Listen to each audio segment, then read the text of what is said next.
Okay, we're live. Uhuru! Uhuru! Uhuru! Uhuru! Comrades, I just want to say Uhuru. Uhuru is a Swahili word that means freedom, freedom, freedom, real freedom. And I want to thank you for coming. My name is Fofi Alkivilon, and I am a lifetime member of the International People Democratic Uhuru Movement. And I want to say thank you, thank you, thank you. Kwaba, and the meaning, which means welcome. This is a beautiful Kwaba Hall that Black built. This program is led by the African People's Socialist Party. The International People Democratic Uhuru Movement is a mass organization founded in 1991 and is the leading organization in the struggle for bread, peace, and Black power in the 21st century.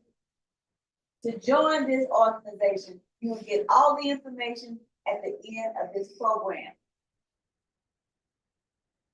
Our community rallies are held every Sunday at 3 p.m. and it lasts till 5. You can also view them on the Burning Spear News or YouTube channel and Facebook, and share and like and let us know what you think. Democratic rights like reparation and freedom of speech that Black people have fought and died for are under attack right here today. Join the movement to continue to fight and stand up for freedom on every level.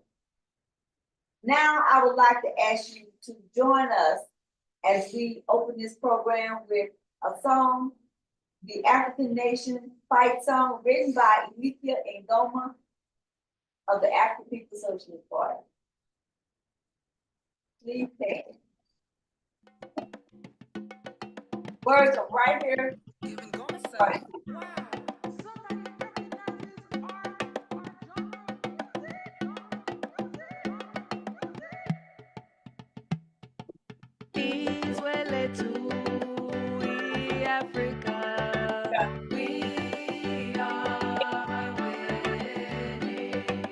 Shout Uhuru for our freedom.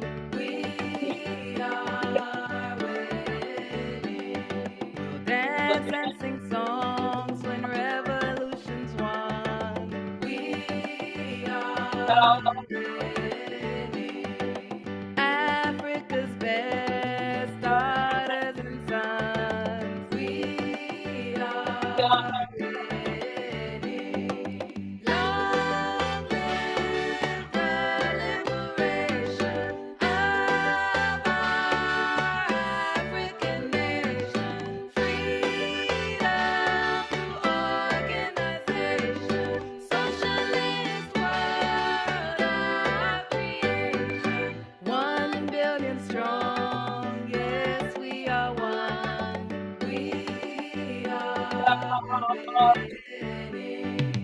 red and green for you and me. We are ready. Won't stop the fight till we are free. We are ready. African workers, we must unite. We are against white power, the parasite. We are winning. Long live the liberation of our African nation. Freedom through organization. Socialist world of creation. 1 billion strong, yes, we are one. We are winning.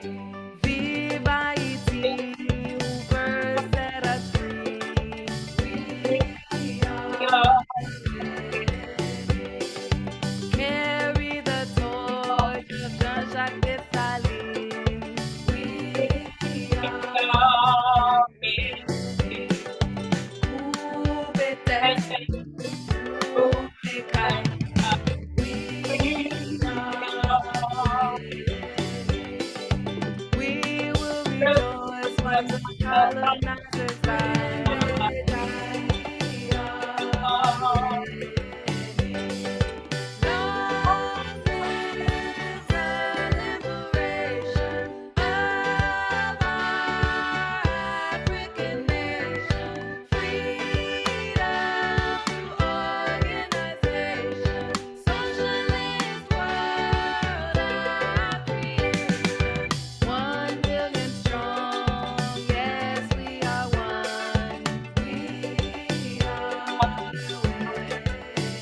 From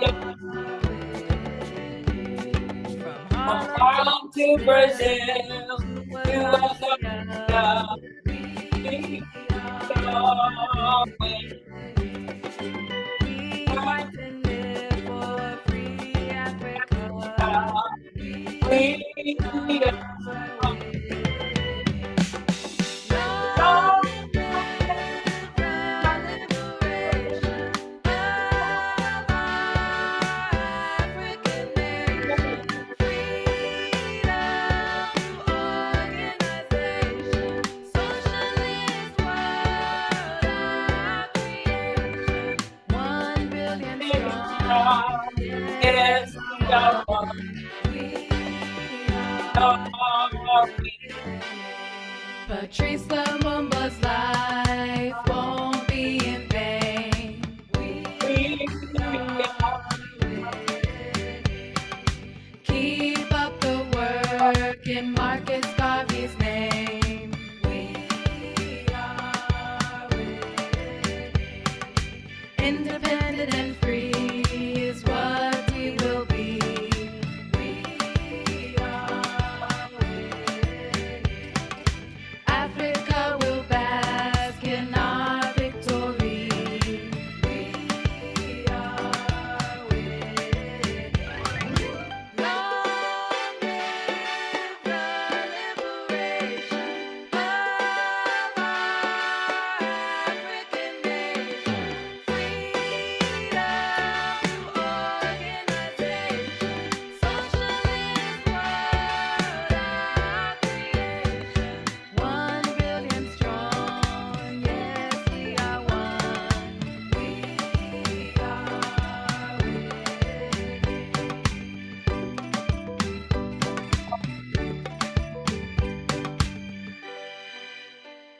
are winning. winning. Uhuru! Uhuru! We are winning. Yes. Now today, comrades, we will show the reenactment of part 2 of the drama from within the court. The FBI witness admit this information and do not have a leg to stand on. Episode 2 is presented by the theater troupe of the Uhuru movement. The reenactment comes directly from the federal court transcripts that were released most recently. The truth smashes and the smashes 1,000 lives. Sit back, take notes, and be prepared to discuss the Uhuru movement until the federal government took the federal government to trial in the political movement trial, motivated trial of the century. Uhuru, let's start.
my name is Mariah, and welcome to part 2 of Burning Spear Media's reenactment of the Uhuru 3 anti-colonial free speech trial of the century. Before we begin the reenactment, I want to let you know that the Uhuru 3 were found not guilty of acting as agents of the Russian government. In a contradictory and unjust verdict, they were found guilty of conspiring to act as agents of the Russian government. They will return to the Tampa Federal Courthouse on December 16th for their sentencing hearing. The government wants to lock up 83-year-old Chairman Amali, Penny Hess, and Jesse Neville for 5 years and to fine them $250,000 each. Freedom-loving people say not one day in prison. Everyone is encouraged to attend the sentencing hearing on December 16th to show your support for the Uhuru 3. Learn more at www.handsoffyahoo.org. In episode 1, we reminded you that on July 29, 2022, the FBI conducted violent military pre-dawn raids on 7 homes and offices of the Uhuru Black Freedom Movement, including that of its founder and leader, Chairman Amalia Shatella. Employing tanks, drones, flashbang grenades, and battering rams, flak-jacketed soldiers trained laser-guided automatic weapons on the bodies of then 81-year-old Chairman Amali and his wife, Ona Zane Yashatella, as they emerged from their front door in the impoverished Black community of North St. Louis. No arrests were made at that time, but $40,000 in damage was done to the 7 properties, and the FBI seized all of the occupants' computers, phones, hard drives, and boxes of files. 9 months later, on April 18, 2023, the Uhuru 3 chairman, Amalia Shatella, and 2 leaders of the Uhuru movement's white solidarity and reparations component, Penny Hess and Jesse Neville, were indicted on 2 baseless charges of acting as unregistered agents of the Russian government and of conspiring to act as unregistered agents of the Russian government. They reported for arraignment in May of 2023, and they were put into leg irons, retained in holding cells, had their passports taken, and then were released on bond. They are now required to report weekly to pretrial monitoring officers and to get permission from the government before traveling across state lines. In September of 2024, the week-long trial of the Uhuru 3 was held in Tampa Federal Court. The court was packed with supporters from around the U.S. and across the whole political spectrum. Burning Spear Media is proud to present a 3-part reenactment of the historic Uhuru 3 anti-colonial free speech trial of the century, where the government's conspiracy to gut the First Amendment was exposed. In episode 1, we learned about the background of the case with excerpts from the indictment and the pretrial motions, and then saw the beginning of the trial with jury selection and the judge's initial instructions to the jury. Today, in episode 2, we'll take you inside the courtroom for the opening arguments and the testimony of key government witnesses that reveals the government's conspiracy to mislead the jury and spread misinformation to the public about the Department of Justice's blatant attack on the First Amendment. The government began their courtroom attack with their opening argument, of which we present excerpts from the court transcript. Ladies and gentlemen, my name is Menno Goodman. Together with my colleagues Daniel Marcet and Risha Asokan, we represent the United States. The evidence in this case will show that the defendants acted at the direction of the Russian government. The defendants drafted, published, and submitted a petition to the United Nations accusing the United States of committing genocide against African Americans. The defendants carried out a multi-city, multi-day protest envisioned and funded by the Russians. The defendants published articles on topics and on terms dictated by the Russians. The defendants provided information to the Russians on ongoing political campaigns, including one where defendant Jesse Neville was the candidate. The defendants used their public platforms, their radio station, their website, their newspaper to support Russia in, quote, its information war, end quote, against the United States. For these actions, the defendants are charged with 2 counts. That's 2 separate federal crimes. First, all 4 defendants are charged with conspiring to act as foreign agents of the Russian government. This is a conspiracy charge. For now, just think of the conspiracy as an argument to commit as an agreement to commit a crime. The second charge, defendants Yeshitela, Hess, and Neville are charged with actually acting right here as agents of the Russian government. Next, the jurors heard from Uhuru 3 attorney Addie Griffin. Here are the excerpts from her opening argument as recorded in the court transcripts. Let's check that out. Omali Yeshitela is innocent. Penny Hess is innocent. And Jesse Neville is innocent. This is a case about censorship. The evidence will show that this case is a direct attack by the US government in an attempt to censor the political views and beliefs of the African People's Socialist Party, Omali Yeshitela, Penny Hess, and Jesse Neville. Omali Yeshitela was born on October 9th, 1941 in St. Petersburg, Florida, and has been an activist his entire life. He is the author of over 15 books and numerous pamphlets. In the 1960s, Omali Yeshitela joined the Student Nonviolent Coordinating Committee, SNCC, during the Civil Rights Movement. The evidence will show that in 1968, he created the Burning Spear newspaper. The evidence will show that the Burning Spear has published articles that protested every single war the United States has ever been in during Omali's lifetime. From its first issue in 1969, the Burning Spear addressed critical issues, including the genocide of Black people. The Burning Spear newspaper has traditionally offered information, facts, and opinions to the people of the United States and around the world that are oftentimes not found in mainstream media. The Burning Spear newspaper also provides a medium for citizens of our country, along with people from other countries, to publish articles discussing their views on important events here and around the globe. In 1972, Omali formed the APSP to lead the struggle of African working class people and others oppressed by US capitalism and colonialism. The party has consistently advocated for peace, dignity, and self-determination for Black and African people globally. Omali Yeshitela has dedicated his life to the liberation of African people with the guidance and help of the members of the APSP. In 1976, the APSP created the African People's Solidarity Committee, APSC, a predominantly white branch led by Penny Hess for 47 years. APSC advocates for reparations to Black people worldwide. The evidence will show that the crime of genocide and the reparations due has been the primary focus and life work of Chairperson Penny Hess. In fact, in 2001, well before any of the Russians mentioned by the government, Penny Hess published a book on the history of genocide titled Overturning the Culture of Violence. The APSP popularized the term reparations, organizing over 12 tribunals on the subject since 1982 and leveraging international law to press their case.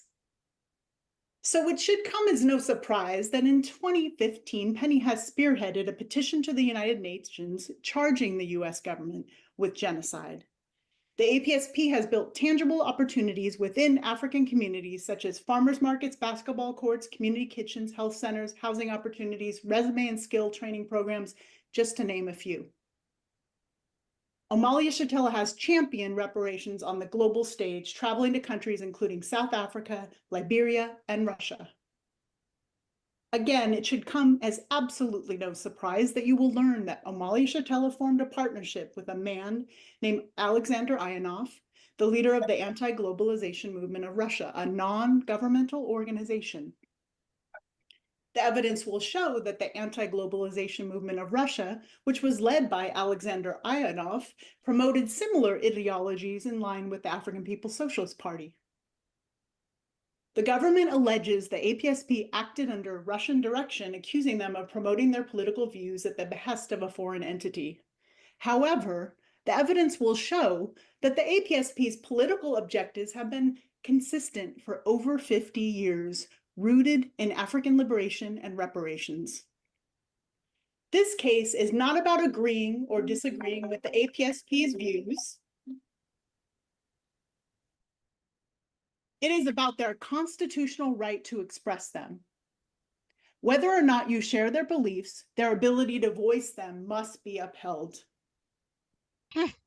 Imagine this story of African liberation was presented in a U.S. federal court to a jury. Then Uhuru 3 attorney Leonard Goodman presented his opening argument. And here are excerpts from his opening argument as recorded in the court transcripts. Picture in your head an agent of a foreign government. You probably will picture a person motivated by greed, willing to sell out their country to obtain sensitive information and transfer it to some foreign government in order to harm the United States. And then let me tell you about Penny Hess. Penny is 78 years old. She's from Louisville, Kentucky, where she grew up in the 50s and 60s. In 1976, she heard Chairman Omali Yeshitela speak about the history of African people, colonization and enslavement, and the fight for liberation. She was not political at the time, but she was moved by what she heard. She said, "I want to help. This is what I want to do with my life." And she spent the next nearly 50 years working for the African People's Socialist Party. For much of that time, they didn't have the money to pay her, and she worked as a volunteer while holding jobs as a waitress and a temp secretary. She is absolutely devoted to the cause. The government begins its version of events in May 2015 when the African People's Socialist Party received an invitation for Omali Yeshitela to present at a conference in Moscow. This was not unusual for the party. Omali Yeshitela has participated in conferences in close to 20 foreign countries, including Africa, Northern Ireland, Spain, England, and Jamaica. The Moscow conference brought together activists and groups against war and colonialism. It was hosted by the Anti-Globalization Movement of Russia, the AGMR, which is a non-governmental organization. The African People's Socialist Party is also a not-for-profit group. It is not a wealthy organization and relies entirely on supporters.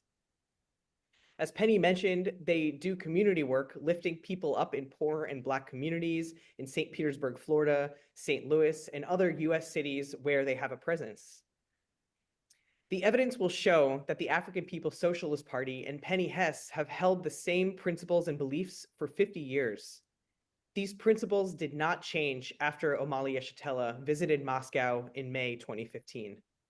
The government's theory is puzzling because there is no dispute that their views on these issues have been consistent for decades. Yet the government suggests that even though this group has been saying the same thing for 50 years, after May 2015, they were saying it for Russia. You will hear about money raised.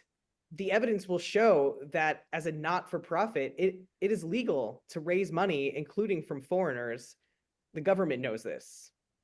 The real issue, as the evidence will show, is that these defendants hold views that sometimes align with Russia during a time when the US government tells us to hate and fear Russia.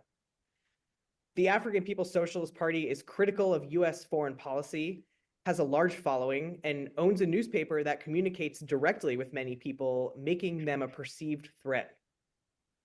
At a second Moscow conference in 2015 called the Dialogue of Nations, the African People's Socialist Party was invited to present. The AGMR had one condition: some separatist groups would attend, and they wanted the party to declare support for an African American separatist state. Penny Hess sent the AGMR a response authored by Chairman Omali Yeshitela, stating that the party's position is one of unconditional solidarity with indigenous people of US and Mexico.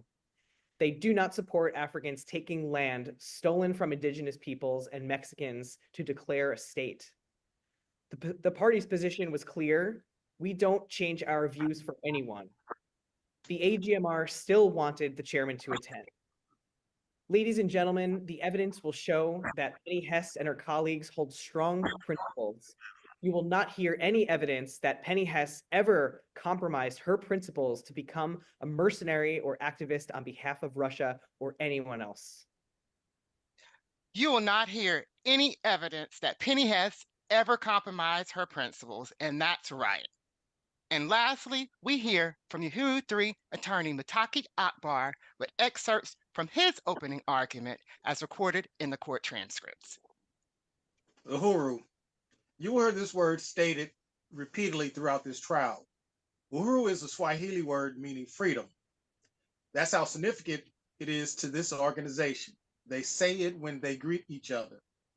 The freedom to protest against the government when they disagree with it. The freedom to send petitions to the United Nations when they believe genocide is being committed against the African American community. The freedom to stand with nations that our government portrays as the boogeyman. That's what this case is about. Let me tell you about Jesse Neville. He came to St. Petersburg in 2008 as a student at the University of South Florida, volunteering for voting advocacy groups and registering people to vote. In 2010, he heard Omali Yeshitela and Penny Hess speak on campus. Their message about white people being allies to the Black community resonated with him. He began working with the organization and by 2014 became chair of the Uhuru Solidarity Movement. In 2014, the relevance of the African People's Socialist Party, APSP, was peaking. Eric Gardner was killed by law enforcement in July and Michael Brown in August. People around the world were reaching out to organizations like APSP asking, how could we help spread the message about what was happening in America? Among the countries reaching out was Russia.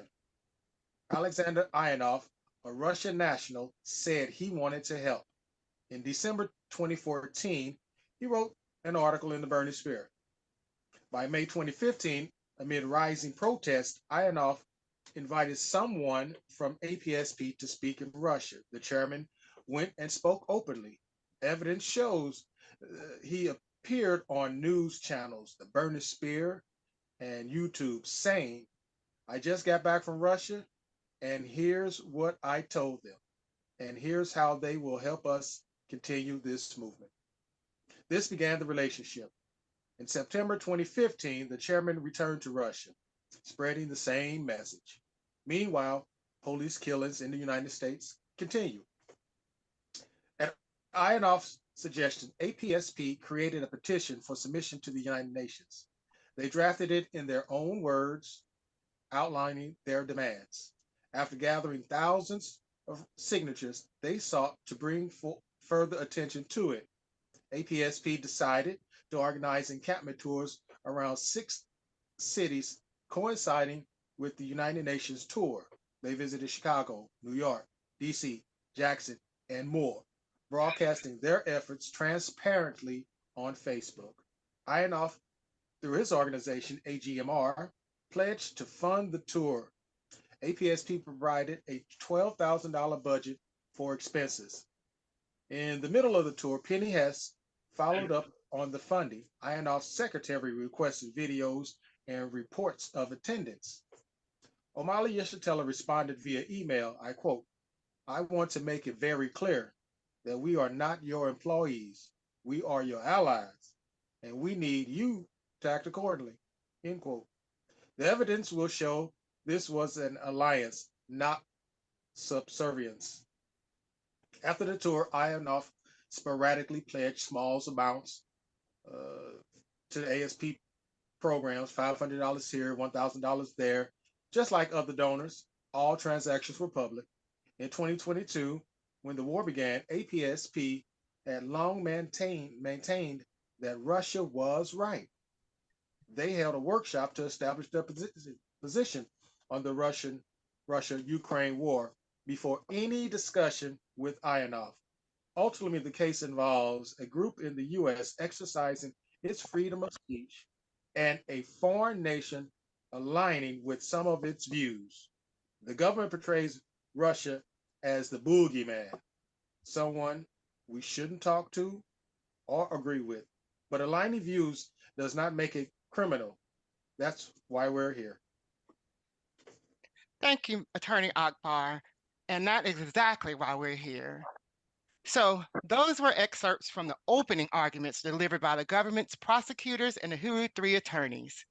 When we return from a short break, we'll hear trial transcripts, excerpts from the examination and cross examination of the government's witnesses. My name is Soliana Bakel, and I'm the managing editor of the Burning Spear newspaper, and I hope you're enjoying this program as much as I am. I, of course, want to salute our chairman, Amalia Shatella, who is the founder of the Burning Spear, and who today faces 5 years in prison for speaking out on behalf of the African nation. And we, of course, want to salute Deputy Chair Ona Zanea Shatella, whose tireless work as architect of the Black Power Blueprint is turning the chairman's vision for African self-determination into reality. If you've been following the news of the Uhuru 3 anti-colonial free speech trial of the century, your best source of information has been the Burning Spear newspaper, the burningspear.com website, and the Burning Spear TV channel on YouTube. But Burning Spear Media doesn't only publish a monthly newspaper and broadcast programs online. We also publish books, pamphlets, posters, and other merchandise to spread out and popularize the philosophy of African internationalism developed by our very own Chairman Amalia over the past 6 decades. That is longer than I've been alive. And so we urge you to buy and read these books that the FBI doesn't want you to have, and to share this amazing collection with your friends and family as well. So if you haven't read them yet, you should go online now and purchase one or all of the books currently available on the Burning Spear store. Our most recent publication is titled The Verdict is in Reparations Now. You can see that right here as well as on the screen. This book is an expanded edition of a report from the 1982 World Tribunal on Reparations to African People. In 1982, the APSP, the African People's Socialist Party, hosted the first World Tribunal on Reparations for African people in the US in Brooklyn, New York. We used international law to put the US government on trial for genocide against African people. An international panel of judges ruled that the US owed $4.1 trillion in reparations to African people. And this book, The Verdict is in Reparations Now, contains Chairman O'Malley's statements as people's advocate, as well as testimonies from African workers, academics, and experts who took the stand at the tribunal. And this included Professor Leonard Jeffries, Afeni Shakur, who is Black Panther leader and mother of Tupac Shakur, Professor Del Hunter, Attica prison resistor Akil Al-Jundi, political prisoner Mafundi Lake, healthcare advocate Abun Adeluna, and more. In the next segment of this reenactment of the Uhuru 3 anti-colonial free speech trial, you'll hear the government say that it was the Russian government who directed the Uhuru movement to testify at United Nations hearings that prompted the UN to call for reparations for Black people in the US. The struggle for reparations for African people in the US and around the world was not a Russian idea. It came straight out of the 400-year fight of African people to reclaim the value of the labor, lives, and resources that were stolen from us through colonialism. And next up in Omali Shatella Speaks, Burning Spear Media presents an assortment of the writings and speeches of Omali, including the entire text of his speech, Wolves, which was actually popularized in the groundbreaking Let's Get Free album by the hip hop group Dead Press. So you might also know from that. We also have One Africa, One Nation, which is a compilation of African internationalist articles by various authors, including Chairman Omali and African Socialist International Secretary General Louis Kinshasa. So Burning Spear offers the entire political report by Chairman Omali from the last 2 congresses of the African People's Socialist Party, in which he summarized the world situation, the work of the Uhuru movement, and the way forward. Burning Spear has also published Overturning the Culture of Violence, this behemoth of the book by African People's Solidarity Committee Chairwoman Penny Hess, another one of the Uhuru 3, tried for acting as an agent of Russia. So in vivid detail, the seminal work traces the establishment of colonial capitalism on the backs of African people and the active participation of everyday white people in colonial violence. It exposes the material basis of white opportunism, and it calls for a new relationship of solidarity and reparation. So if you're looking for something meaningful to give a friend, a family member, especially, or a loved one or an associate, I urge you to go to the Burning Spear store and give the gift of knowledge and understanding. This is the Burning Spear store. And when you make a purchase on the Burning Spear store, you're supporting the right of the African working class to speak our own reality, come to our own conclusions, and plot a course for our own liberation. So in these books, you'll find the truth that the FBI wants to silence, and you can help this independent African-owned publishing house to thrive and grow. So thank you so much. And back to you, Mariah, and the Burning Spear media readers, Theater Truth. Uhuru. Thank you, Soliana. And come on, y'all, hit up that the burningspear.store and give that gift of knowledge from this African-owned publishing house. It's the holidays. This is a perfect gift. Now, the government's first witness was Professor Brian Taylor, director of the Moynihan Institute of Global Affairs at Syracuse University. Taylor's written 3 books about the workings of the Russian government following the 1991 disbanding of the Soviet Union. On the stand, Taylor testified that his research did not provide any information showing that the anti-globalization movement of Russia or its president, Alexander Ionov, were part of the Russian government. Uhuru 3 attorney Leonard Goodman pushed Taylor to admit that the U.S. intervention and NATO expansion led to Russian military action in Ukraine. As you'll see, the prosecution did not want the jury to hear this perspective. That's why they'll go so far to hide this information from the public, that they'll spend millions of dollars to silence the Uhuru 3 by putting them in prison. In this excerpt from the trial transcript, we start with Uhuru 3 attorney Leonard Goodman. Is it true that there was a coup in 2014 where the democratically elected president of Ukraine named Yanukovych was removed forcibly? No, I would not characterize it that way. But he was removed from office, correct? He did leave the country, yes, and therefore the position was vacant. And is it true that United States officials, including the CIA, were involved in the efforts to remove Yanukovych from office? Objection, beyond scope. Overruled. I have no information about the CIA having anything to do with the revolution that took place in Kiev in 2014. Are you aware that Assistant Secretary of State Victoria Nuland was caught on tape discussing replacing Yanukovych in January of 2014 before Yanukovych was removed? Same objection. Overruled. I would interpret the contents of the conversation differently. Would you describe Yanukovych as a Russian-friendly president? Yes, for the most part. And he was replaced with someone who was more US and NATO friendly? Yeah, his successor was more friendly towards the West. And when President Poroshenko came in, that's when the conflict started, where there was fighting and fighting with the people in Donbass, who you've already described as Russian identifying. Is that true? Well, the conflict actually started in February 2014 when Russia sent military personnel into the region of Crimea and illegally annexed that territory from Ukraine. And that was in response to the removal of Yanukovych. Is that true? That precipitated the event, yes. You testified about how the relations deteriorated since the Cold War. Was the expansion of NATO into the former Soviet countries a factor in the deterioration of the relationship, in your opinion? The fact that some East European countries, including 3 that had been members of the Soviet Union, invited to join NATO was part of the process, yes. Russia did not like that. NATO expanded to some 13 or 14 countries close to Russia, is that correct? Some of them are close to Russia. But NATO did expand east towards the border of Russia. Isn't that true?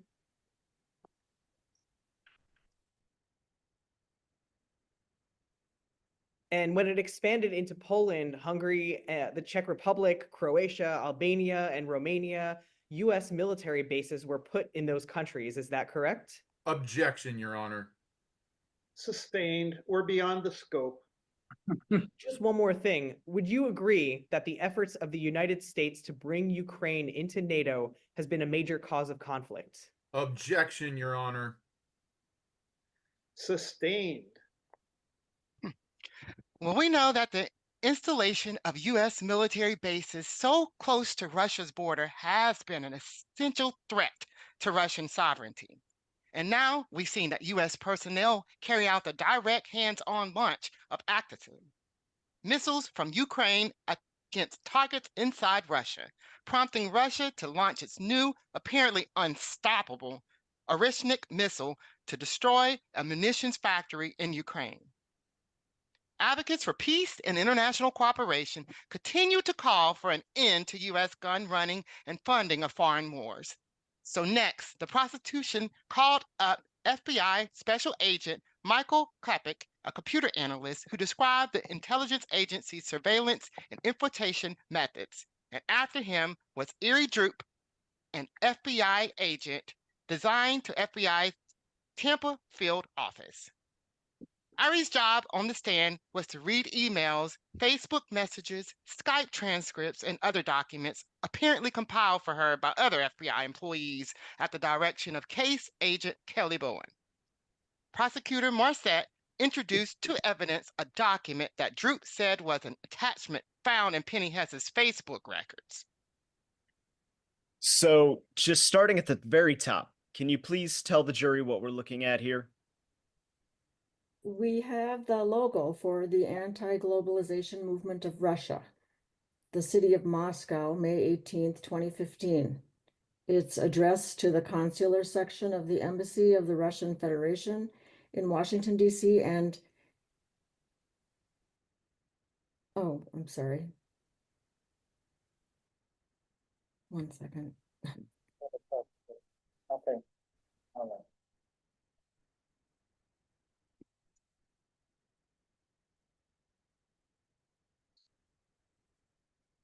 And it's an invitation, excuse me. Read the first sentence of this. Hereby, the regional non-governmental organization Anti-Globalization Movement of Russia invites Mr. Omali Yeshitela to participate in the lectures, which will be held in Moscow, 27th to 30th of May. And read the third paragraph. Hereby, we confirm that the lecturer's host will cover all expenses of Mr. Yeshitela, including local transportation, accommodation, and meals, as well as attendance of cultural events for the time period from the 26th of May, 2015 to the 31st of May, 2015. Yeah, y'all heard that right. An NGO hosted and paid for a trip for Chairman Omali Yeshitela to go to another country to speak at a conference. It's legal and something that scholars, journalists, and activists, they do it all the time. The prosecution showed photos of Chairman Omali in Russia. Photos that were proudly and publicly posted on websites and social media sites of the Uhuru movement with complete transparency, showing the legitimate efforts of international solidarity and friendship that has always characterized the Uhuru movement. FBI witness Droop also read some messages that she said were in Penny Hess's Facebook account dealing with a petition that Hess helped to draft, charging the U.S. government with carrying out genocide against African people. The Russian NGO president Ionov offered to promote the petition through the group's international media contacts, helping to publicize the colonial conditions continuing to be endured by African people in the U.S. These exchanges between Hess and Anastasia Prochaska, an assistant to Ionov, reveal the stance of the Uhuru movement towards the relationship with the Russian activists to be one of cooperation, not servitude. Back to Prosecutor Marset and FBI agent Droop. Can you please read the message? Penny, will you post today the petition on change.org and the site of the White House? Uhuru, Anastasia, I can't. Please let me explain our understanding of this. In terms of the actual petition to the United Nations, we take this really seriously and want to do it correctly. In the early 1950s, a group presented a petition to the UN objecting to the conditions of African people. This was published in a book called We Charge Genocide. This is a 250-page document that goes deeply into the legal issues, as well as over 100 pages of documentation and evidence. In terms of submitting a petition to the UN, we cannot submit any kind of document that is less thorough and complete than that one. This would require us to call a committee that includes legal expertise and will take some time. We do not want to submit a document to the UN that is incomplete or shoddy in any way. We can post on the petition websites. The statute that the Uhuru Three were falsely accused of violating defines a foreign agent as one who operates under the direction and control of a foreign government. We just heard directly from court transcripts one of the many examples where a member of the Uhuru Three declined to carry out a suggestion made by the Russian NGO, even though they had a friendly and mutually supportive relationship. Next, the government called Tetiana Zolotarova another FBI agent. Zolotarova was born in Ukraine. Her first language is actually Russian. She also speaks Ukrainian and English. She took the stand to swear that the translations she performed on Russian language messages for this case were accurate. I don't know why we should believe her in any case. The government then called up Anna Myers, who works in the FBI's counterintelligence division, to read some of those communications said to be conducted between Ionov and Popov.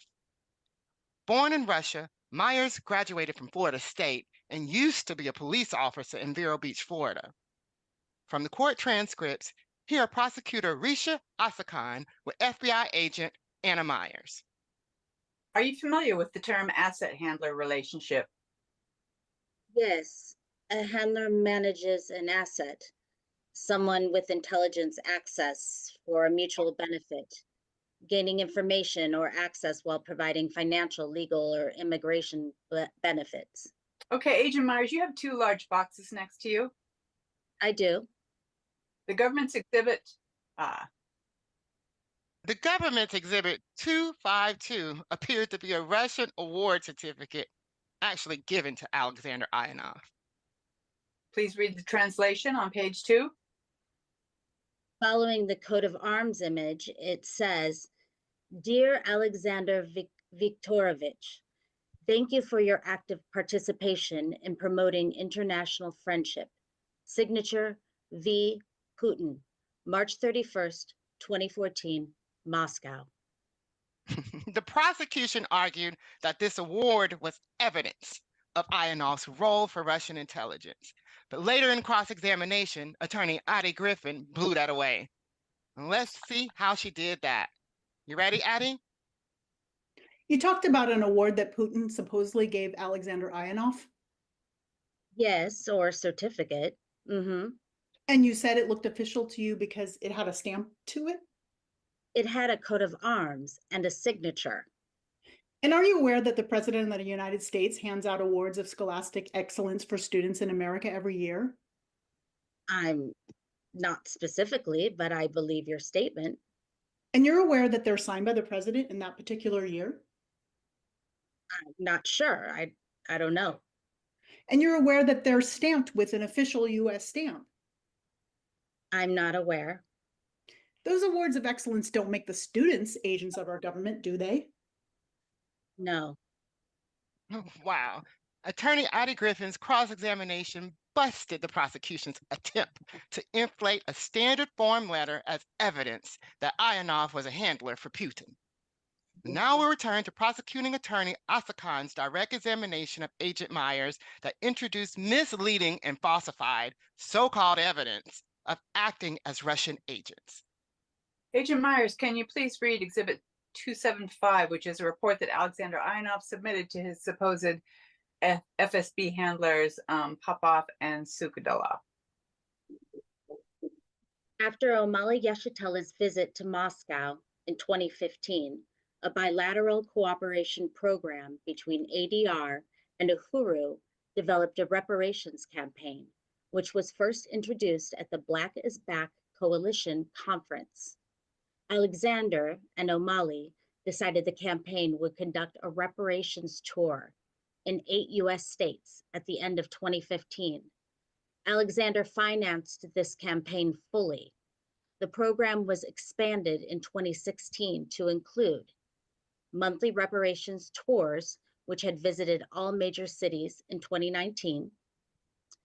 As of 2017, a reparations school opened in Tampa, Miami, and New York, where activists took short-term training courses, as well as politics school for future participation in elections at the local level. In 2018, Omali Yeshitela gave a lecture on reparations and protecting the legal interests and rights of African Americans in the USA at the Oxford Club.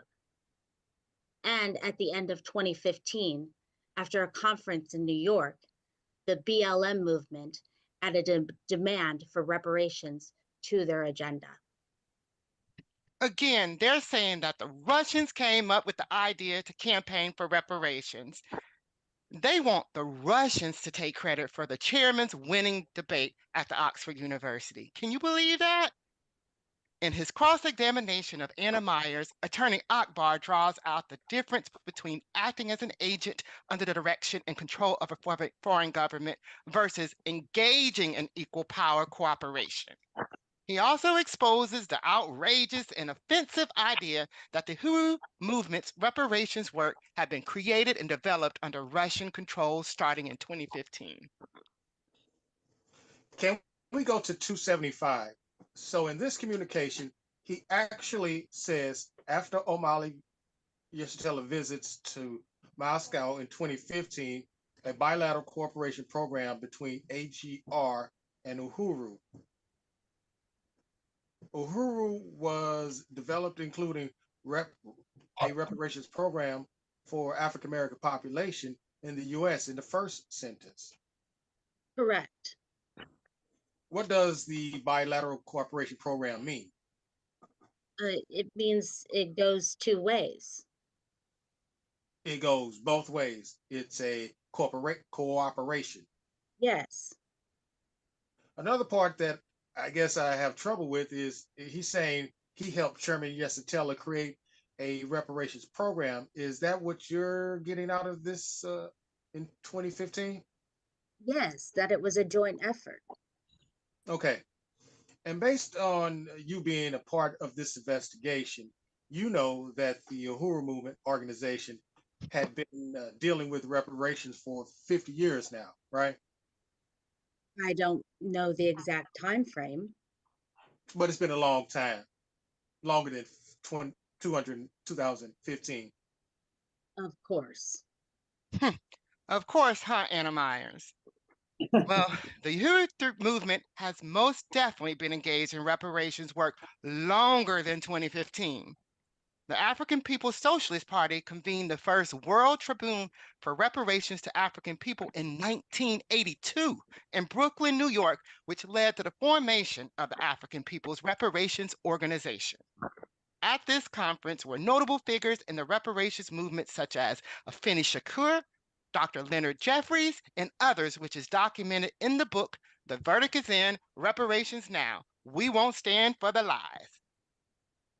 The government prosecutors next called up FBI employee Tracy Cato, who participated in the raid at the Uhuru Solidarity Center in St. Louis. She described some of the photos she took of books, banners, and flyers. And then FBI agent Bill Tidwell from the Tampa office, another digital forensics examiner, took the stand and read off serial numbers from the computers and hard drives, off of which he said he pulled data and compiled reports as directed by his bosses to construct their framed up story. After Tidwell, Aaron Volk, an FBI agent from Kansas City, Missouri, took the stand. Before working for the FBI, Volk was with the military police for the U.S. Air Force. He imagined himself as a TV star as he explained his role to the jury during examination by prosecutor Asakon. Well, if you've ever seen CSI, we do the CSI stuff. When there's crime scenes, we're the ones that go in the house, do the photos, look through the evidence. We specialize in the forensic searches. Did you participate in a search in St. Louis in July 2022? I did. I was the photographer at that search. What did that entail?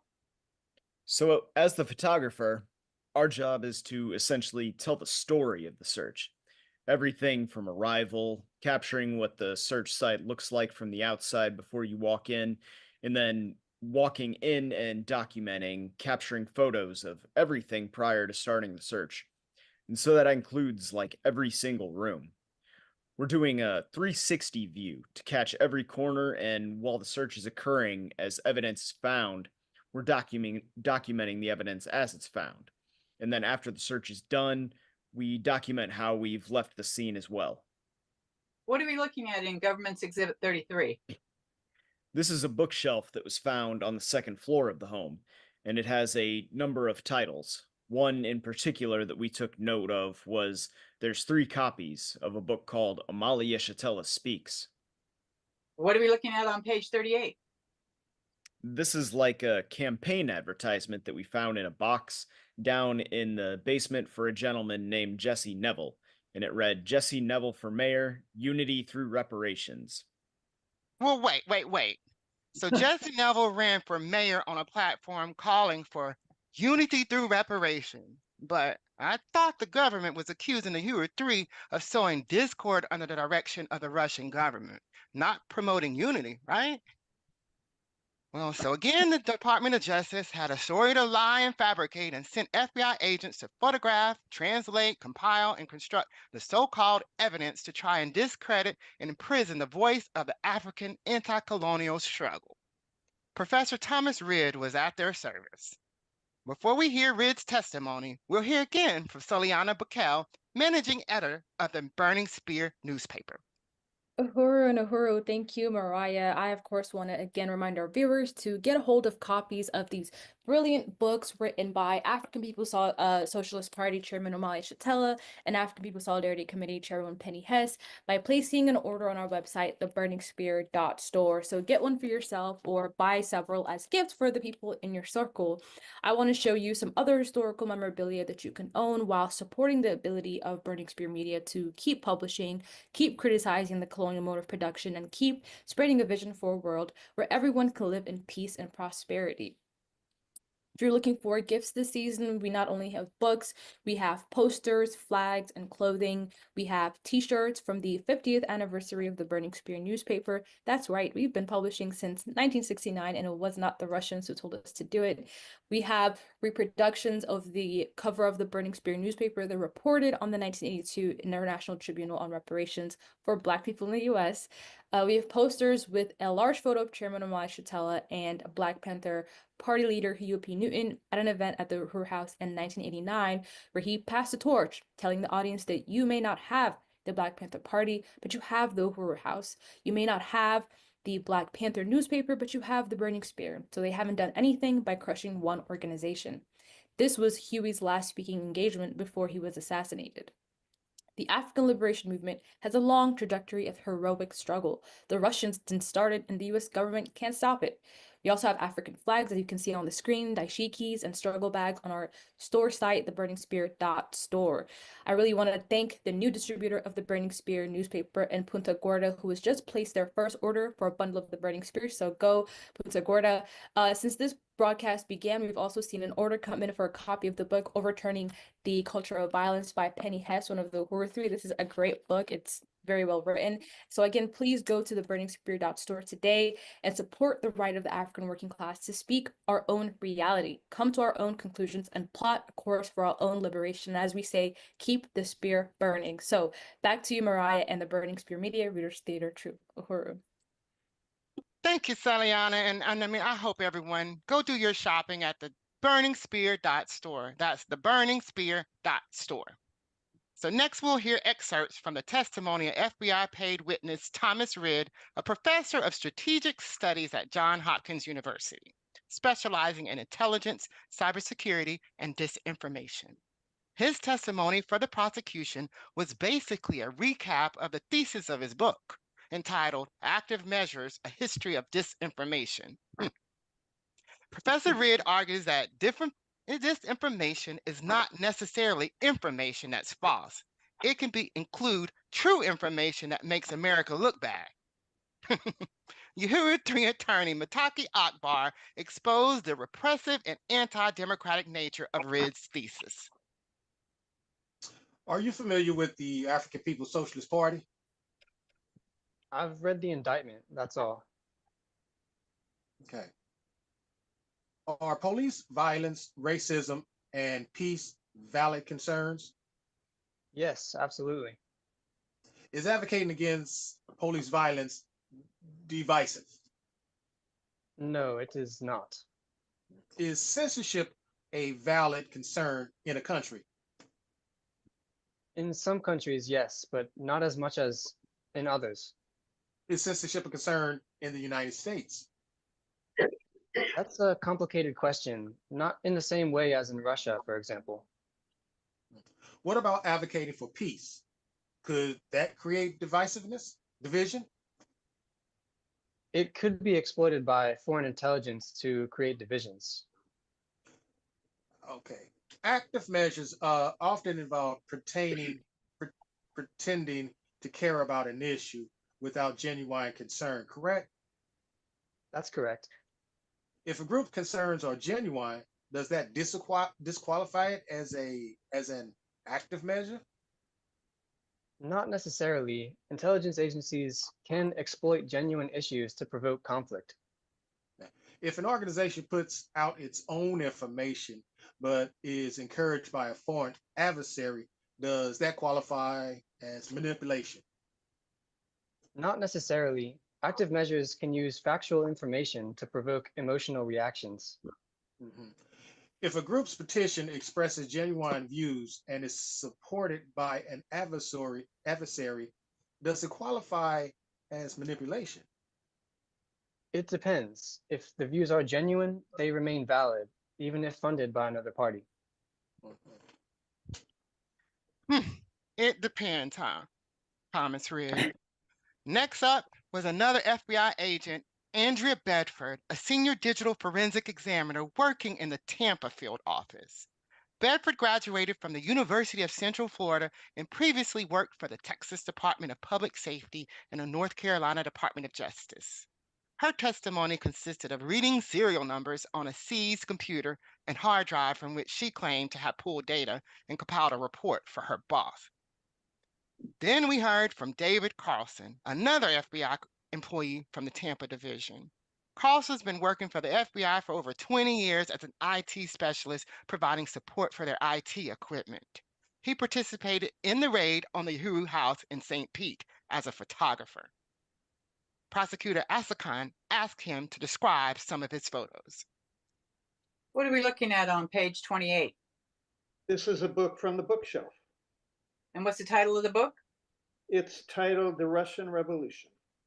What are we looking at on 29? Also a book from the bookshelf. And what's the title of the book? It's titled KGB, The Secret Work of Soviet Secret Agents. And why did you photograph these books? I was asked to take photos of them. I was asked to take photos of them. Well, Uhuru 3 attorney Ida Griffin cross-examined Carlson. Now, this is a picture you took of a bookshelf, correct? It is. This was actually found in the office of Amalia Shatella, is that right? I don't recall what office it was found in.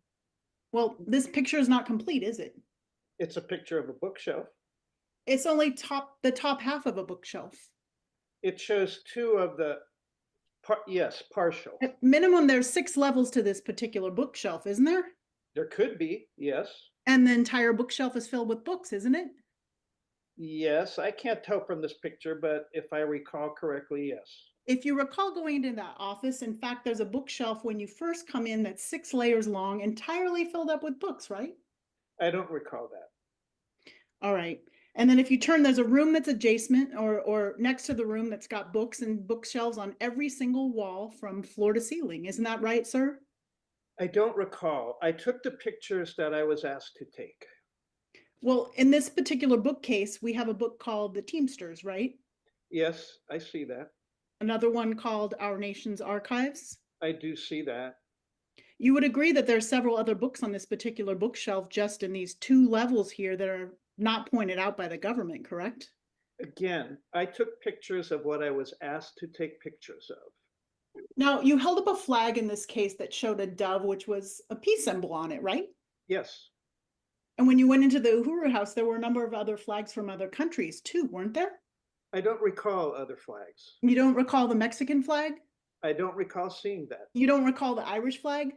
I don't recall seeing the Irish flag. You don't recall the flag of Spain? I don't recall, no.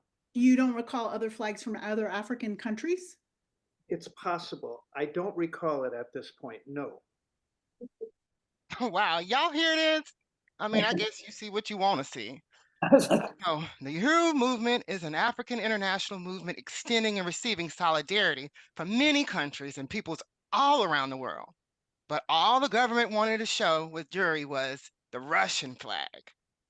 Prosecutors then called up Karen Cowan, another FBI photographer who participated in the raid on the Uhuru house in St. Petersburg. Cowan has worked for the FBI for 21 years and is based out of Orlando. Before joining the FBI, she worked in higher education administration at the University of South Florida. When asked by prosecutor Asakan, "What do you do at the FBI?" Cowan replied, I'm an intelligence analyst, someone who analyzes data and different types of material. We're very often known as the people who connect the dots. but then Cowan was cross-examined by Uhuru 3 attorney Addie Griffin. This document that you photographed on July 29th, 2022 at the Uhuru House in St. Petersburg, Florida, is titled How to Get Out in the African World, the Significance of the Chairman's Presence in Russia at the AGMR's Dialogue of Nations Conference, correct? Yes. It starts, the anti-globalization movement of Russia held the conference, the Dialogue of Nations. The chairman was invited and for the second time in a matter of weeks returned to Russia. The conference was attended by several groups, including a Puerto Rican group called the National Sovereign State of Borican, the Sovereign State of Hawaii, the Catalan Solidarity for Independence from Spain, Polisario Sahari Front also won independence from Spain, the Irish Republican Socialist Party, who the chairman met in Belfast, Ireland in 1983, and who expressed solidarity with us then. The conference was acknowledged and recognized all over Eastern Europe and Russia. More than 80 media representatives were there. That was enough media to have an impact on knowledge of the struggle of African people throughout parts of Europe. The chairman did interviews with a lot of media. Did you see that? Yes. And then it goes on and it indicates the chairman's demands that he's raised in that particular conference, the Dialogue of Nations, correct? That's what it says, yes. It says, A, recognize that Africans in the US are part of a dispersed African nation. B, call for the people of the world to express solidarity with African people, not just in general terms, but with our aspirations for self-determination and freedom from US colonialism. C, demand immediate withdrawal of the occupying police military force from Black communities. D, Black community control of police. E, reparations for centuries of slavery, exploitation, and oppression. F, release of African political prisoners and 1 million Africans locked up. G, recognition of the rights of African people to return to Africa. H, immediate recognition of the right of African people to armed self-defense from US colonialism and colonial terror. Did you see those demands? Yes. And those are expressed in this document as demands Chairman Omali Yeshitela took with him to the Dialogue of Nations conference that was held in Moscow, correct? I am not part of the investigation. I am just the photographer of this document, so I can't comment on anything that was just read. Karen said, "I'm not a part of this investigation." Well, the government brought 14 so-called witnesses, all of them paid to be there, 12 FBI employees, and 2 paid academic hacks. None of them had any direct knowledge or had even met any of the Uhuru 3 or the Russians who were supposedly pulling the strings on this dangerous conspiracy. As attorney Leonard Goodman begins cross-examination of Agent Kelly Bowen, the prosecution's star witness, the lead investigator in the Uhuru 3 case, the courtroom tensed with anticipation. Surely she will be the one to connect the dots and bring it home for the prosecution, right? Well, Bowen, who had overseen every detail of the investigation, obtaining search warrants, reviewing subpoenas, and coordinate all the efforts, answered questions with precision until the line of questioning forced her to reveal that the government lied. This is the acceptance letter, August 26th, 2015. The African People's Socialist Party, APSP, accepts the invitation to Moscow, Russia for the Dialogue of Nations Conference. In a separate letter, we have a synopsis of our position on the struggle of African people. Do you see that? Yes. I'm going to read this quickly. Quote, the position of the African People's Socialist Party regarding the struggle of African people for state power must be understood in the context that its African nation is a nation of a different type. Africans face dual colonization in our African homeland, and at the same time, we are colonized wherever else we are due to having been kidnapped and enslaved by our oppressors over the centuries. Since the end of legal slavery in the US, African people have lived under domestic colonialism as the colonizer and the colonized both live on the stolen land of indigenous people. We stand in unconditional solidarity with the right of indigenous and Mexican people to self-determination and sovereignty on their own land, end quote. And then he talks about the ultimate aim for our party. Do you see that? Yes. So the APSP has indicated that they do not support their own state for people of African descent in the United States. Do you agree? Generally, they don't use the word like separate state in this document. Yes. No, they say they have unconditional solidarity with indigenous people. Do you see that? Yes. And they would not claim their own state on land that they believe belongs to indigenous people. Is that correct? That's correct. So the condition that Ionov placed on the invitation that they must maintain their own state in the United States is not supported by this document, correct? Yes. In March 2022, after Russia's invasion of Ukraine, Omali Yeshitela hosted Alex Ionov on his Omali Taught Me webinar series. Ionov shared his perspective on Russia and Ukraine, correct? Yes. It's common for the African People's Socialist Party to invite foreign speakers to share perspectives, correct? Yes. Omali Yeshitela's speeches disagreed with the United States' stance that the invasion was unprovoked, stating it was provoked by NATO's expansion and United States arming of Ukraine, correct? Yes. He also spoke about NATO's role and a 2014 coup replacing Ukraine's government with a NATO-friendly regime. He held these views since before meeting Ionov, correct? Yes. Attorney Addie Griffin continues the cross-examination of the prosecution's star and delivers the final earth-shattering blow to her testimony. Can you remind me how long you've been on this particular case? I was assigned the case in January or February 2022. And are you an investigator? Yes. And in this case, you don't have any information to provide this to the jury other than things you either read or saw in videos, correct? Yes. So what you did as an investigator in this case is you served subpoenas on different agency, right, as part of your job? We serve subpoenas, yes. You served subpoenas to Yahoo, correct? I think we probably subpoenaed Yahoo, yes. And you have email accounts for our clients, yes?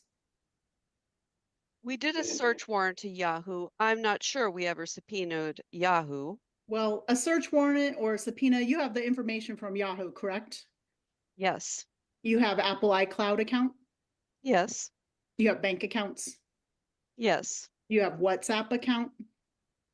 We have the information from the iCloud, which shows the WhatsApp information. You had access to Facebook posts that were online? Yes. You had access to open sources? Yes. You had access to live stream events? Yes. You had access to websites and reviewed websites on the anti-globalization movement of Russia and the African People's Socialist Party, among others? Yes. And out of that information, you covered 13 terabytes of information, right? That's probably correct. We requested a 20 terabyte drive to put it on. I think when the computer examiners do it, it's like double in size. So that sounds. And you heard the testimony earlier that it would take over a lifetime to read that information? Yes, the CART examiner said that. You never met with Ionov, Popov, or any key witnesses, correct? I did not. You found no evidence that a PSP kidnapped, used force, traded weapons, or spied on behalf of the Russian government, correct? Correct. You never even received, they never even received substantial funds, did they? They received $8,500. I would not characterize it as substantial.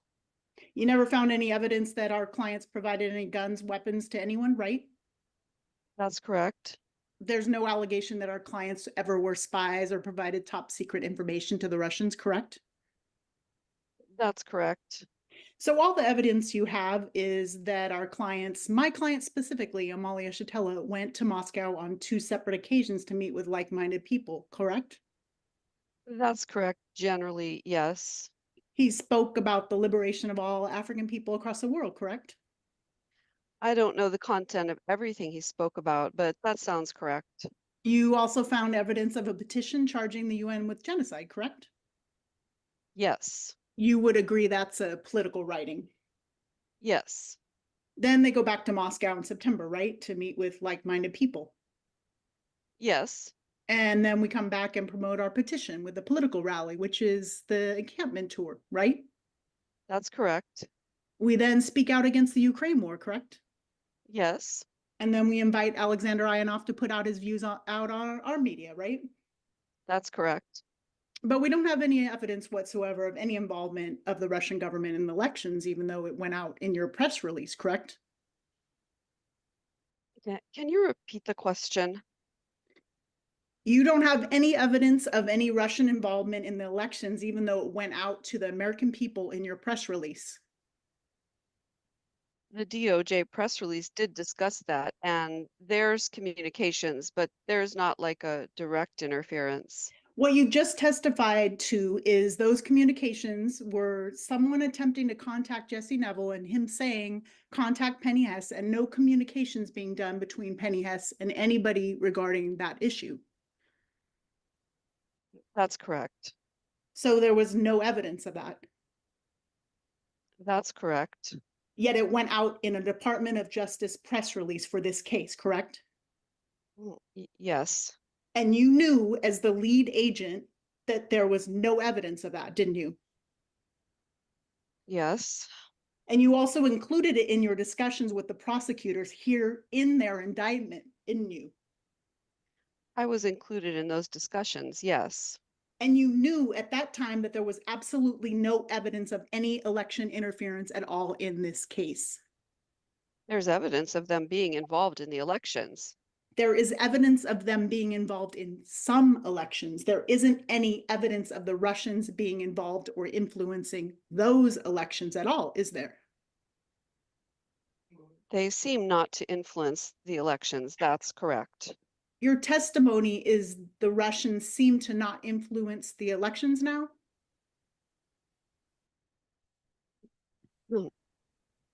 Yes.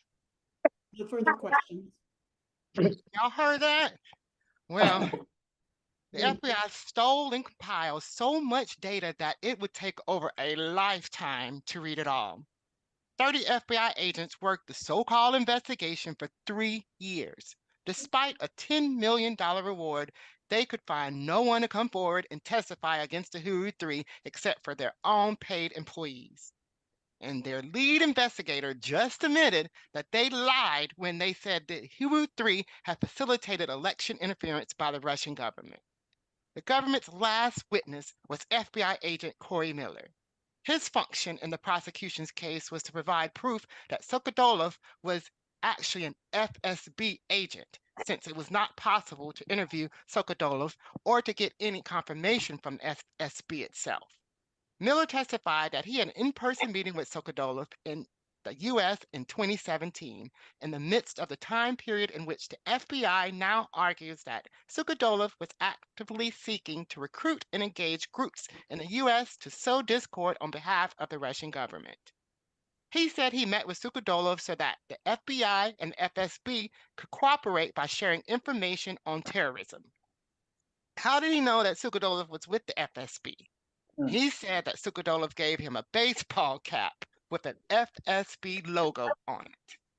If Sokolov was indeed an FSB agent, then FBI agent Corey Miller was the only person in the courtroom that day who had actually met and talked with one of the Russians involved in the alleged conspiracy.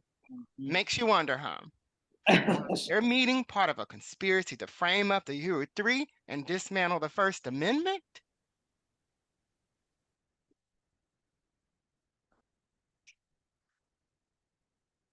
So next up, we'll check out the cross-examination by Attorney Akbar.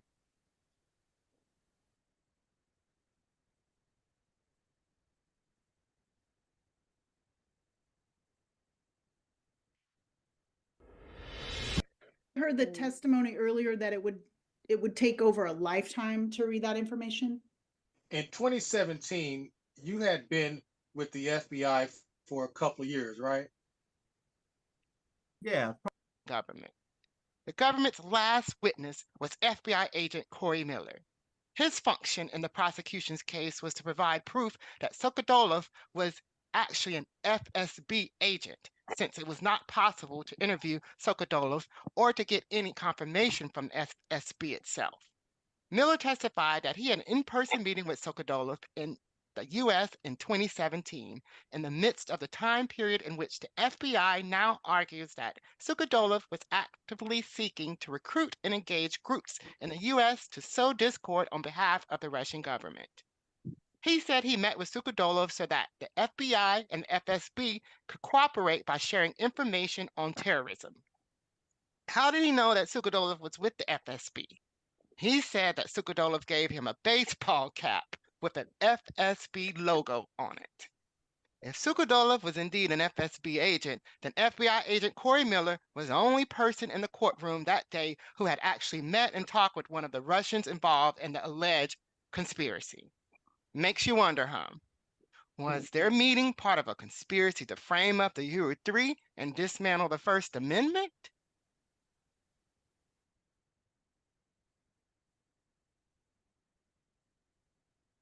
So next up, we'll check out the cross-examination by Attorney Akbar. In 2017, you had been with the FBI for a couple of years, right? Yeah, approximately a year and some change. And you're working for the counterterrorism unit at that time, right? Yes, sir. And you all did an exchange with the Russian FSB, you said. Yes, sir. And at that time, FSB was adversarial, or Russia was adversarial.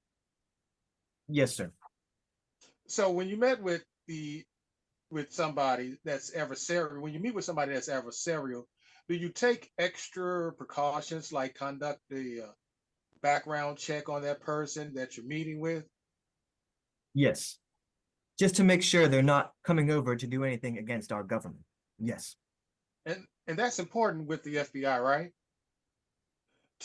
To make sure that you do a background and make sure that somebody is not coming to infringe or anything like that, right? Yes. Okay. We now know that in 2017, one of the people that you met with was actually a part of, I guess, an investigation where they were infiltrating American groups. Were you aware of that? I was not aware of that. Mm-hmm. Did you find out that he was part of a situation with a Russian individual named Alexander Ionov? Did you find out about that? No, not as of today, no. So with all this at your disposal, the FBI's disposal, you didn't know that this person that you were meeting with was actually a part of an investigation that was going against American interests? At the time, no. Because if you had a way of knowing, then you would not have had that meeting, correct? Or at least that individual would not have been present. Right. And that individual now is indicted. Yes. Right. Well, that was the last witness for the prosecution. After Miller's testimony, Prosecutor Marset declared that the government rested their case.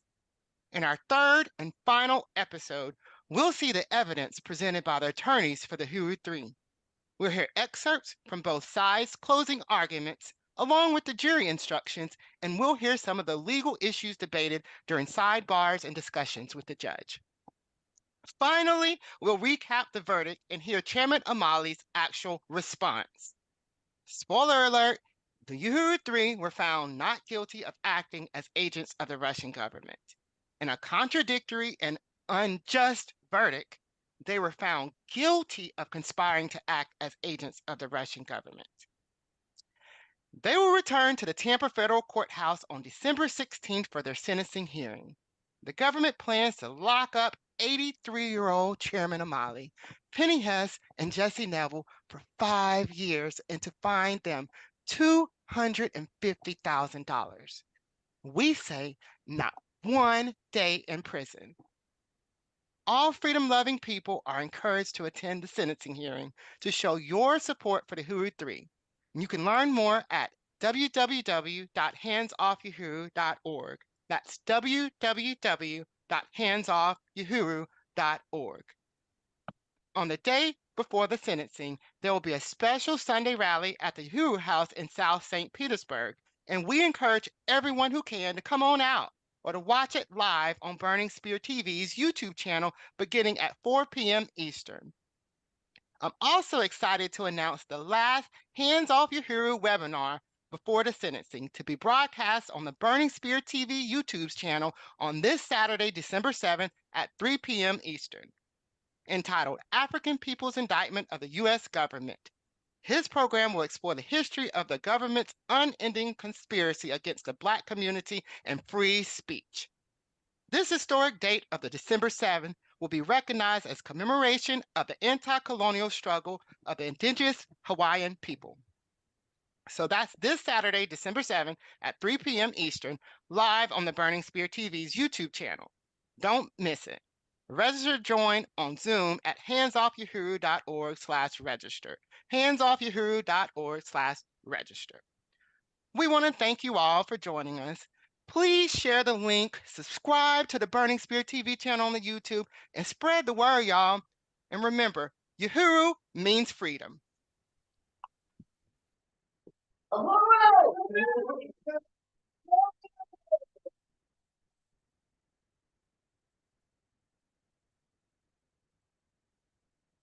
Now, the government lied and lost. Okay. Now we will open up for, hold on just a second.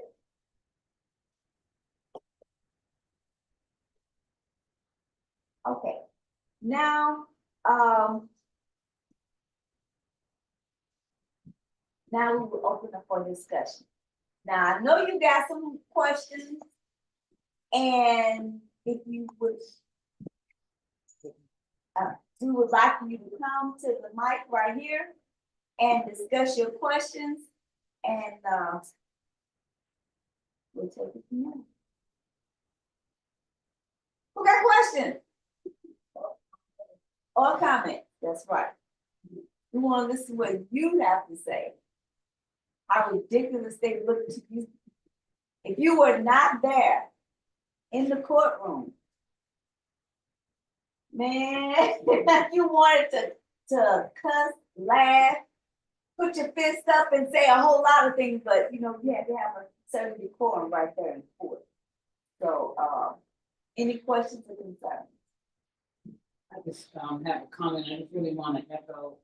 That's somebody so that people can move this camera. Please, you can't see on behind someone's at the mic. I just really want to appreciate, you know, the Uhuru Theater Troupe for actually putting this together. This was really outstanding, because it's also evident that a lot of people that were able to put this together were in the room.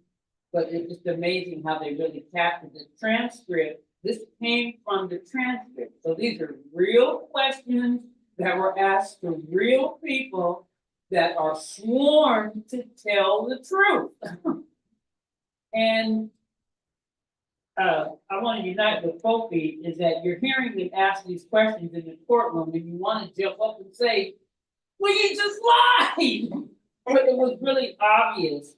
And I think this really helps to paint the picture that they never had a case, you know, and it's just every taxpayer in America ought to be outraged at the amount of dollars and cents that was spent really executing this whole sham. Because each and every one of their agents had to admit, we didn't find anything. Well, what did you do? I just did what I was told. I didn't use my own brain to think that none of this stuff goes together. I just did what they told me to do. What did you do? I just took a picture of that book. But there's a whole bookshelf there. Yeah, but you only told me to take a picture of that book. And when you think about it, does that really make any sense in the context of everything? You got a whole bookshelf and you just zero in on one thing. How does that paint a picture? But I just think that they did a really great job of really exposing, the government. And again, as I said,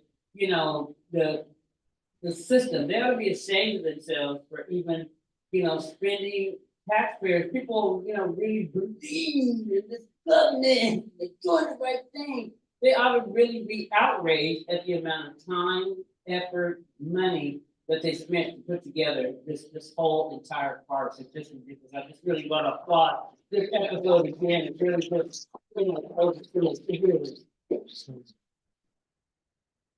Now you heard her say here about the third episode. If you want to see that, you can go to handsoffuhuru.org and look slash what? It'll say third episode. They should be able to handsoffuhuru.org, and it looks under events. Go to events, and the next episode is on December 12th, I believe. So registration is probably, if it hasn't gone out yet already, it will go out probably on Monday for people to begin to register for that episode. And I know we got people watching online, so I am. Also, if you want to follow, you're not going to be in Tampa, and you want to follow the trial or the last portion of the trial, you can go to handsoffuhuru.org and look on events where you can see, where you can register to get information on watching online. What the excerpt from the sentencing, you can possibly see the Sunday rally that's going to be next on the 15th there in Tampa, and the summation by chairman after 12 o'clock when everything is over that later that evening. So get all that information so you can watch it at home or be in Tampa to see it yourself and be a part of it. Go to handsoffuhuru.org and just look through the different titles so you can find what you're looking for. And you will, register so you can get a link. Ask Kabula if there's anybody, can you see any questions on Facebook? Oh, Kabula? Uhuru, I don't see any questions. Okay. Thank you, Comrade.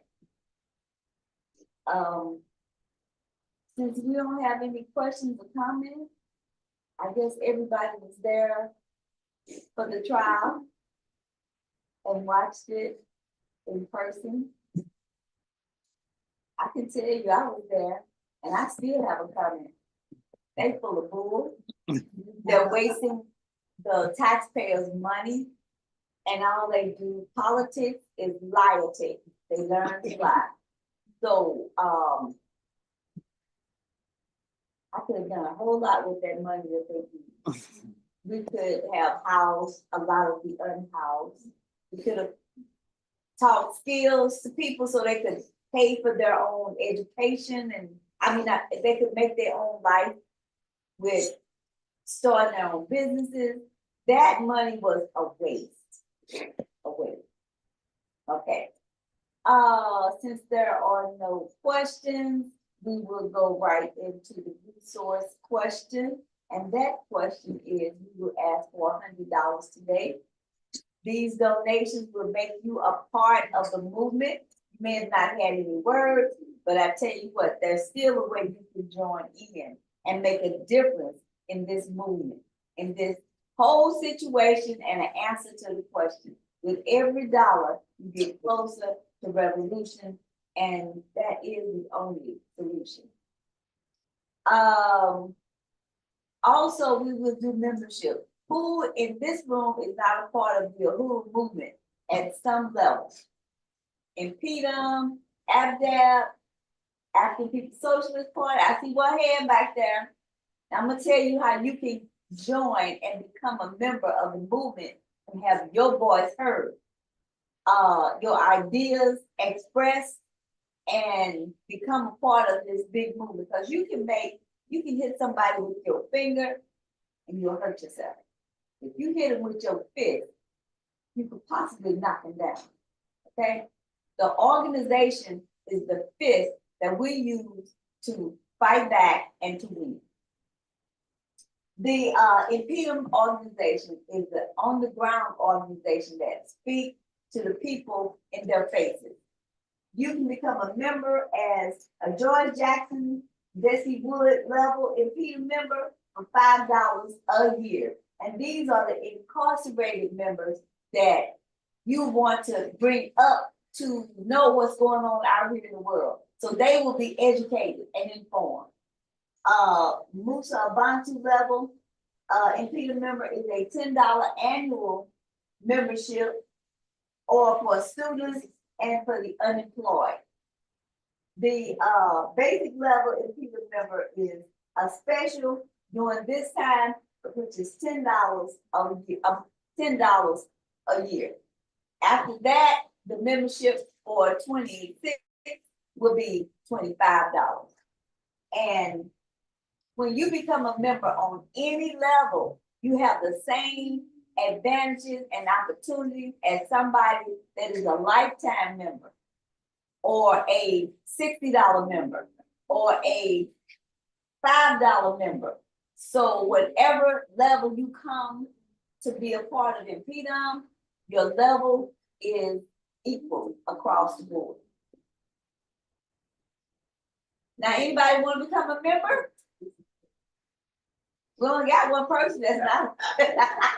Maybe it's something you can think about, okay?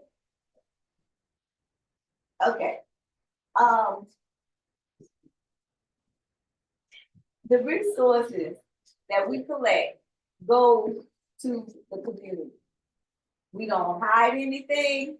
We don't take it and tell you, okay, you'll see this in a year, or what it's about. The newspapers, the pamphlets, the things that we give to the community, or we give out to the community to educate them, all is funded with these funds, okay? Now, I would like to call Maureen up to tell us about the PIE campaign. Okay. You can come up here.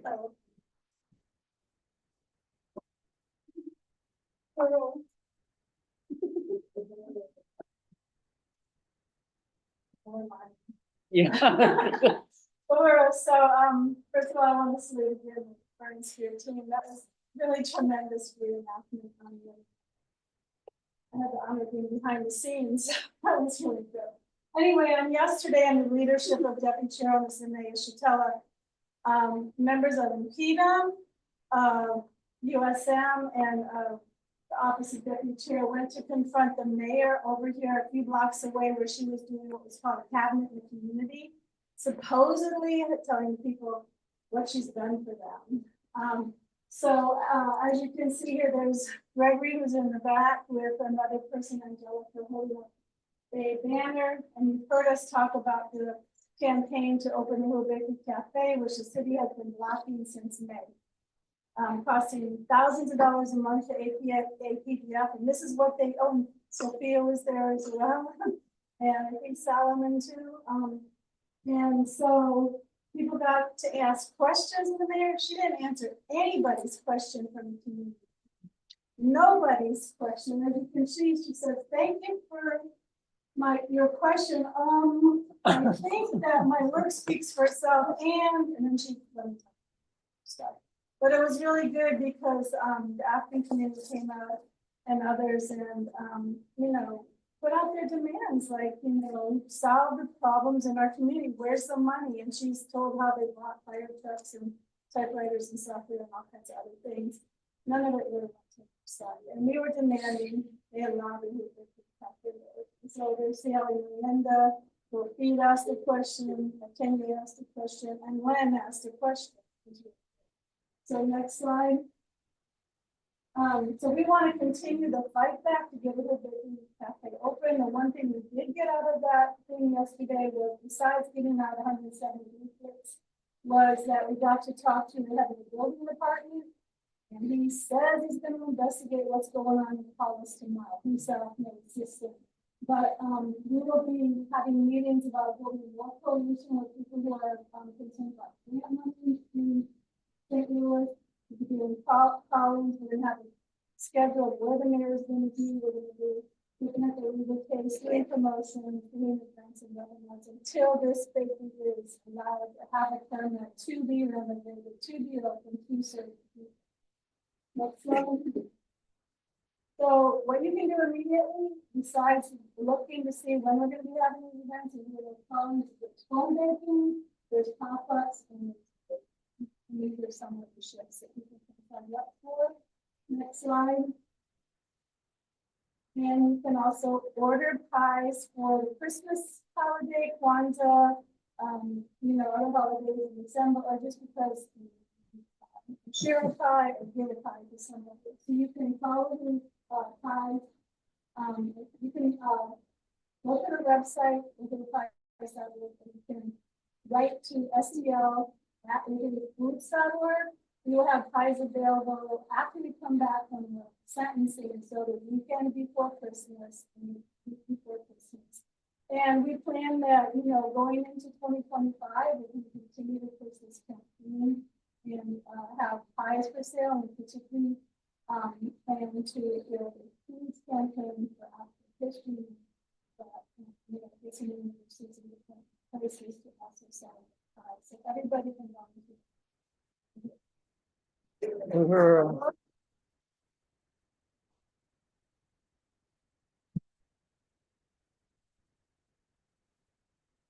I'm sorry, I forgot to tell you where you can donate at. If you don't want to do cash, go to impedum.org/donate or Cash App INPP. Sorry. Now I want to bring up Comrade Sophia with the announcement.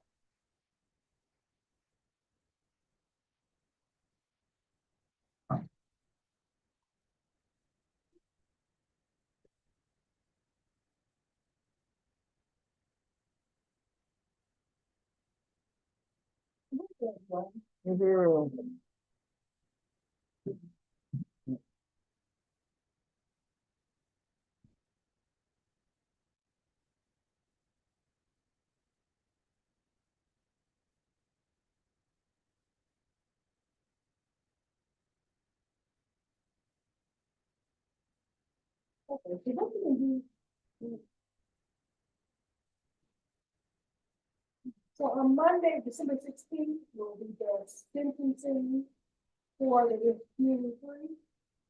Yeah, we're looking for people to pack the courthouse to show that they have support. And just not just close relatives and friends and family support, but they have support of all of the different organizations that are out there, all of those who are concerned about these kids. So we need everyone to come out, pack the courthouse. It'll be in Tampa, Florida. So if you know friends and family that are out there, you can have them also join the sentencing. It'll be at the Tampa Division Courthouse at 801 North Florida Avenue. At area code 33602. You can also go to handsoffthehealing.org to sign up to get alerts about information regarding the sentencing and Tampa. And then we are calling on people to get their copies of the Burning Spear. You can go to the Burning Spear.store or subscribe to the burningspear.com/subscribe. And there you can get a lot of your political education Because you're gonna get some from the media here, depending on what you watch, but then you also want to contrast that with other information so that you can have more accurate information. You can't just go by one news source alone, because then you end up with a lot of, as they talked about, misinformation and disinformation. But you want to be able to make your own decisions based off of the things that make sense to you for truthful information. Because sometimes when the media that we have a lot of times is skewed information, and they'll gear your thinking towards a particular area. And you want to make sure that you're out here trying to get as much information from various sources so that you can make an informed decision. So again, that'll be at the burningspear.org, burningspear.store, or you can go to burningspear.com.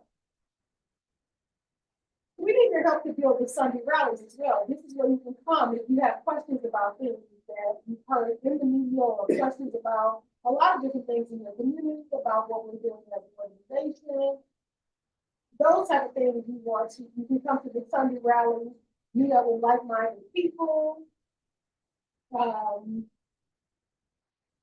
Just come and be a part of it. And then that way, as you're here, you can kind of see what's going on and see what areas that, if you have certain things you keep saying in your community, you've got questions about. If you have things that you think need to be addressed in your community, come here so you can know what your concerns are. Fellowship with one another. Come, you can meet a lot of the people that are in the audience here. They all are working, a lot of us are working in different areas amongst other organizations as well. Because everybody wants to be a part of the revolution, everybody wants to be a part of doing something that leaves a legacy for your family. I know a lot of us see a lot of injustices, a lot of us see injustices happening in our community, on our work sites, whatever it is.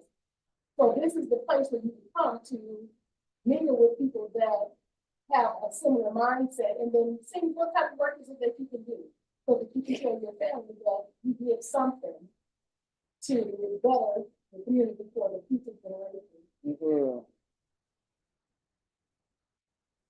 And then after that, I'll turn it back over to Ocean to send us off for filming.